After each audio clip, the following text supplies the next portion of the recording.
the question will be put as one question. Members, we turn now to the Radio New Zealand Amendment Bill. The question is that clauses 1 to 6 stand part. I call Claire Curran. Thank you, Mr. Chair. Well, 6 years it's taken for this modernisation and future-proofing bill to come before the House. 6 years, 6 long years, and in the debate and the second reading of the Radio New Zealand Amendment Bill, there was much discussion about the importance of Radio New Zealand and how much we all valued it. But it took this government 6 years to get this piece of legislation to this point of the debate in the House. And as a result of that, the review of the Charter is supposed to be conducted every 5 years. And as a result of the 6 years that this legislation has been sitting on the order paper, it's actually skipped a review. And so my first question to the Minister tonight, in her hopefully comprehensive contributions on this bill, is to give some clarity to the House on what is the legal status of the Radio New Zealand Charter, given that it has actually skipped a review that should have taken place sometime within the last 6 years. And instead, we're now voting on legislation from a review of the Charter from back in, I think, 2006, that might have even been 2005. So that is the first question that I've got for the Minister and the Chair tonight, because I'm sure she would have received some advice from that from officials.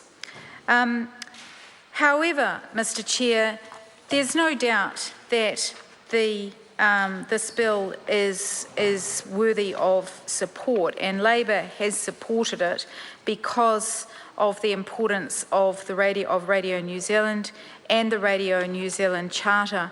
We believe, though, that the government should be highly embarrassed on treating this bill and calling it a modernisation and future-proofing bill.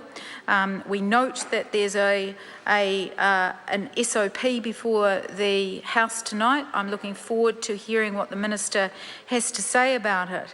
But ultimately, the fact that it's taken 6 years to get this bill back to the House shows the disrespect for Radio New Zealand, the fundamental disrespect for Radio New Zealand, and the disrespect that this government has for public broadcasting generally. And we believe that that is just another example of the arrogant and out-of-touch nature of this government. 3 years ago this week, actually, Mr. Chair, the House might be interested to know, and certainly people listening at home will be interested to know, 3 years ago this week, New Zealand's only attempt at a true non-commercial public television broadcaster, TVNZ7, got the chop. And that was shut down due to the national government's refusal to continue its funding.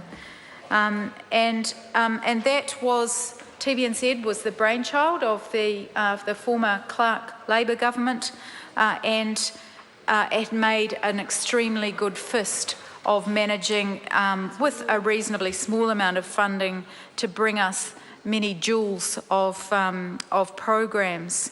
However, the government, as soon as it could, decided that it was going to discontinue that and it was going to give it the axe. And it did. Around that same time, the government was under fire because it gave $43 million handout to its to MediaWorks, and it came under a lot of criticism for that.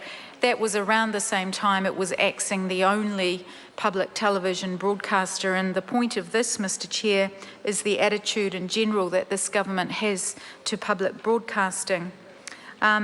At the same time, around that time, a little bit earlier than that, New Zealand On Air had been embroiled in a big controversy because of the appointment and the behaviour of one of its board members, who happened to be the Prime Minister's electorate secretary, Stephen McElrea, who had questioned the timing of a New Zealand On Air funded documentary, Inside Child Poverty, which is broadcast just 4 days before the 2011 election.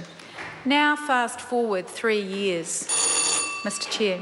Claire Curran. Thank you. Fast forward 3 years, and there's now allegations of editorial and political interference swirling around Maori television, and the behaviour of the Chief Executive and the impact on the current affairs program, Native Affairs. Meanwhile, Mr Chair, Radio New Zealand, New Zealand On Air and Māori television have endured a 7-year funding freeze, with the inevitable shrinking of New Zealand-made quality content. And what is the impact of that, Mr Chair? Huge impact. And here we have a bill which has taken 6 years to get before this House, 6 years to reform, to review and look at how its charter can be improved. That charter, the improvements to those charter, we have no issue with. We have no problem with. We support the bill. What we do have an issue with is the way that the government treats public broadcasting in general, and it treats it with disdain and disrespect. And we ask, how long can Radio New Zealand continue on under its current funding regime and still provide the quality service that it does? Its own chair told the Select Committee a few months ago that in response to a question from me about the possible cuts as a result of the funding freeze, which is essentially a 25% funding cut over the last 7 years. And Claire, you're right, the impact of inflation has eroded the purchasing power, but we are getting to the point where those limited rations are getting more difficult to handle. And I'm quite happy to go on the record on that. That was the chair of Radio New Zealand. Mr Chair, in relation to this bill, which is about the supposed modernisation and future-proofing of Radio New Zealand, the Minister has an SOP on the table. Before I talk to that, I'm hoping that she will get up and explain to the House what lies behind that. Labor has also got three amendments on the table tonight as amendments to that SOP, which we will talk to during this debate. We hope that that will be a constructive discussion.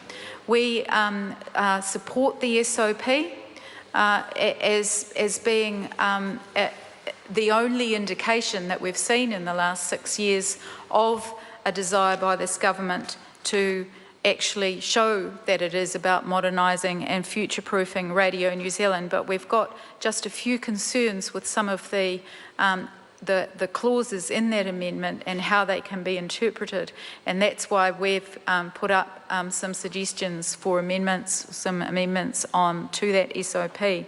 In general, we support this bill. We think that Radio New Zealand is one of our most treasured parts of our broadcasting environment.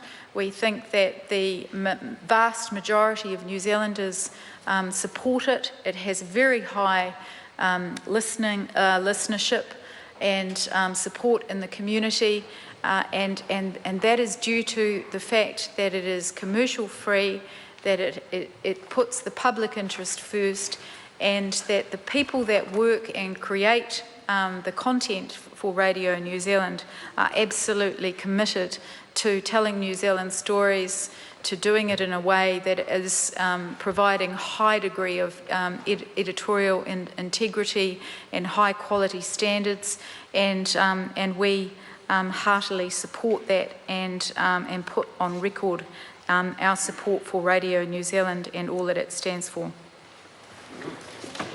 I call Tracy Martin. Kia ora.